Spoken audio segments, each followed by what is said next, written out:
এবার Asian cup বাছাইয়ের তৃতীয় রাউন্ডে জামাল ভুঁইয়া হামজা চৌধুরীদের প্রতিপক্ষ সিঙ্গাপুর। ঢাকা জাতীয় স্টেডিয়ামে ম্যাচটি শুরু হবে আজ সন্ধ্যা ৭টায়।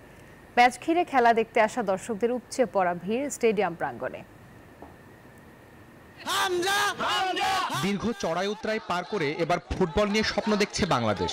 ১৯৮০ সালের পর আবারও এশিয়ান কাপের মূল পর্বে জায়গা করে নেওয়ার লক্ষ্য এখন বাংলাদেশ দলের সামনে। সেই স্বপ্নে নতুন রং যোগ করেছে এক ঝাঁক প্রবাসী ফুটবলারের আগমন। বাংলাদেশ সিঙ্গাপুর ম্যাচ নিয়ে দর্শকদের আগ্রহ তুঙ্গে। বিশেষ করে হামজা সমিত সোমদের পেয়ে উচ্ছ্বাস নিয়ে খেলা দেখার অপেক্ষায় সমর্থকরা। চ্যাম্পিয়ন লিগের প্লেয়ার আমাদের বাংলাদেশে খেলতেছে, তাই এর অনুভূতি বলা যায়। আমরা দেখেছি যে হামজাকে টিভির পর্দায়, এখন আমরা নিজের চোখে দেখবো নিজের দেশের মাটিতে। রংপুর থেকে আসছি খেলা দেখার জন্য। বান্ডেল থাকলে প্রতি সেনমানিতে টাকা বাঁচবে।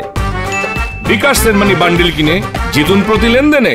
আমি অনেক হ্যাপি, আমি চাই যে আমাদের দল জিতুক, আর আমরা এশিয়া কাপ খেলতে চাচ্ছি ইনশাআল্লাহ। আমরা তো সাধারণ পাবলিক, কারণ আমাদের জন্য অফলাইনে টিকিট দেওয়ার দরকার, কারণ আমরা সব সময় তো অনলাইনে অ্যাক্টিভ না।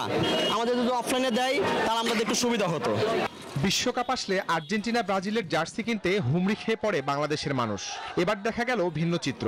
বাংলাদেশ দলের জার্সি কিনতেই ফুটবল প্রেমীদের উপচে পড়া ভিড়। অফিসিয়াল জার্সি তো প্রথমে হাতে পাওয়ার পর থেকে আসলে আমি এক্সাইটেড 10 তারিখের ম্যাচটা দেখতে আসবো। অনেক কষ্ট করে টিকিটটা পাওয়া, সেই একটু প্রবলেম ছিল, আপনারা সবাই জানেন টিকিটিফাই এরিয়াতে একটু সমস্যা ছিল। তারপরও সারা রাত ট্রাই করার পর টিকিটটা পাওয়ার পর অনুভূতি অসাধারণ আসলে।